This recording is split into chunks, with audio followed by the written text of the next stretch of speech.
Het belangrijkste nieuws van Curaçao in het Nederlands.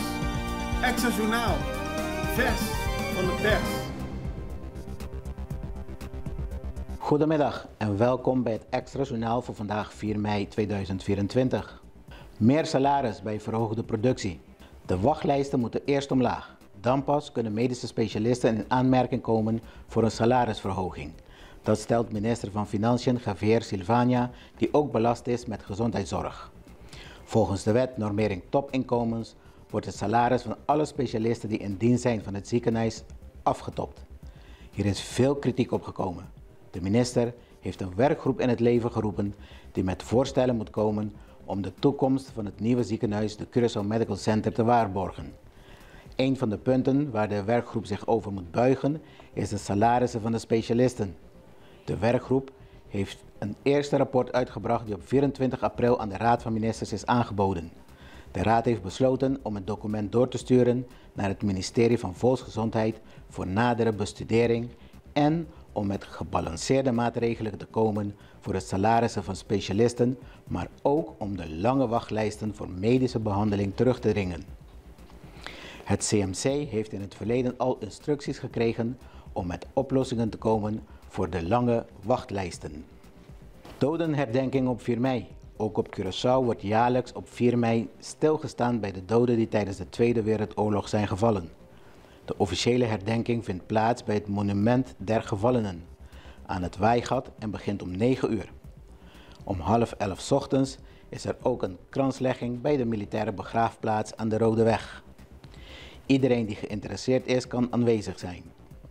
Het brede publiek moet rekening houden dat op vrijdag 3 mei en zaterdag 4 mei van 6:30 ochtends tot 12 uur 's middags een verkeersomlegging zal zijn.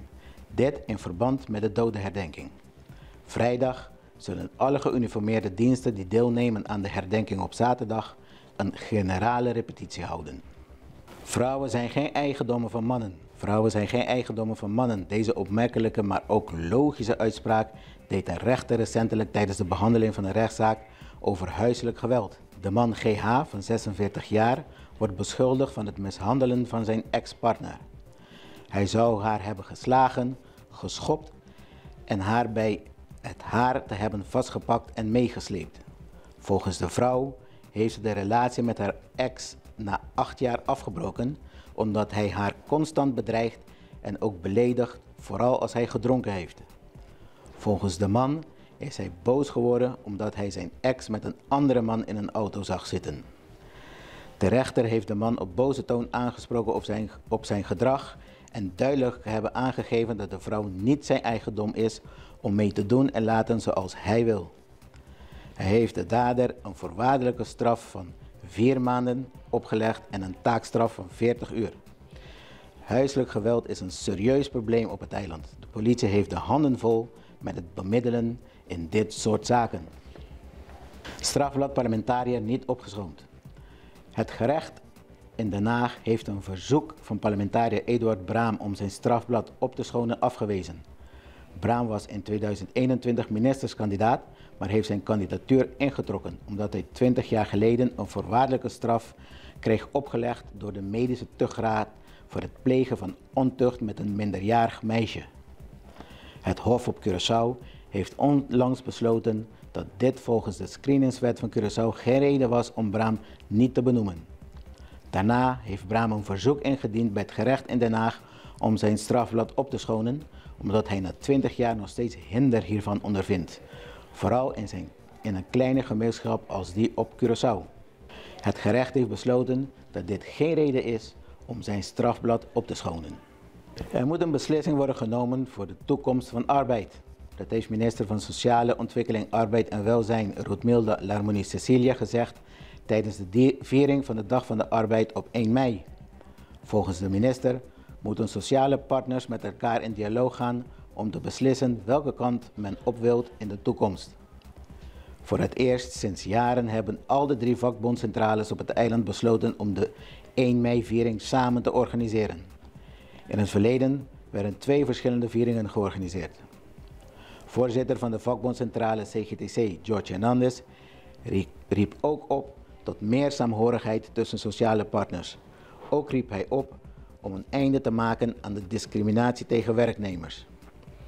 Na de kerkdienst en officiële toespraken was er een mars in de straten van Ontrabanda en werd de dag feestelijk afgesloten op het Matthijwerf. Arubaan door geweld om het leven. De Arubaanse man Johnny Ponson van 65 jaar is door een misdrijf om het leven gekomen. Dat meldt de media op Aruba.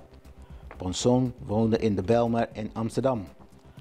De reden voor zijn dood is nog onduidelijk, meldt het Openbaar Ministerie. Ponson leefde alleen, al heeft hij wel 3 kinderen bij 2 andere vrouwen. Afgelopen zondag kwam een vriend bij Ponson op bezoek. Toen hij aanbelde, deed niemand de deur open. Hierop belde de vriend de politie. Die vond de Ponson dood aan in zijn appartement. Het vermoeden is dat hij al enkele dagen dood was. De politie houdt rekening met alle mogelijke scenario's. Onderstand moet verhoogd worden. De onderstand, vergelijkbaar met de bijstand in Nederland, moet in fasen worden verhoogd tot 70% van het minimumloon. Dit voornamelijk om armoede op het eiland tegen te gaan. Dat zeggen onderzoekers die in het kader van de hervormingen zoals vastgesteld in het landspakket onderzoek hebben gedaan naar de arbeidsmarkt en sociale zekerheidsstelsel van Curaçao.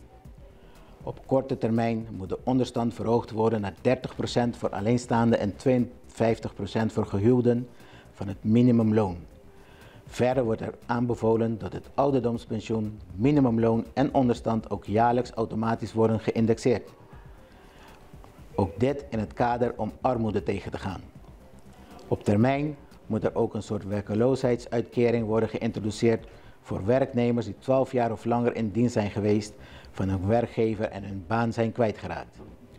Verder worden er nog verschillende aanbevelingen gedaan om bijstandstrekkers te motiveren om werk te zoeken, om zo de druk op het fonds te verlagen. Staten eisen duidelijkheid over eigen zakgeldvergoeding. De staten eisen duidelijkheid over de eigen zakgeldvergoeding bij dienstreizen. CAM-statenlid Michelangelo Martinez dient hierover een motie in vandaag tijdens de behandeling van de statenbegroting voor 2025. Voor 2025 heeft de staten 600.000 gulden gereserveerd voor dienstreizen. Elke statenlid krijgt tijdens een dienstreis een onkostenvergoeding, maar volgens Martinez is het gebruikelijk geworden dat statenleden dit geld gedeeltelijk voor privédoeleinden gebruiken. Daarom wil hij een wettelijke regeling waarbij meer transparantie komt. De statenlid moet dan na elke dienstreis afrekenen en helderheid geven over de ontvangen onkostenvergoeding en de daadwerkelijk gemaakte kosten. Er woedt al langer een discussie in het parlement over het reisgedrag en de kosten die hieraan verbonden zijn. Zo zouden statenleden die op dienstreis gaan goedkopere hotels boeken of bij familie verblijven om vervolgens het overgebleven geld in eigen zak te stoppen. Belastingdienst gebruikt werkmail ambtenaren.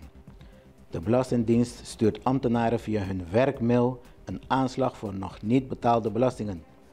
Volgens ambtenarenvakbond APVO is dit een ernstige schending van hun privacy. Privézaken moeten strikt gescheiden worden van werkgerelateerde zaken. Het is voor de vakbond een kwalijke zaak dat de Belastingdienst ambtenaren benaderen door hun werkmail te gebruiken waar de dienst ook toegang tot heeft. APVO-bestuurslid Raymond Margarita zegt dat de Belastingdienst de privémail of het huisadres moet gebruiken. De vakbond heeft een brief gestuurd naar de minister belast met personeelszaken en om opheldering gevraagd. En dit was het Extra Journaal voor vandaag. Bedankt voor het kijken en tot morgen.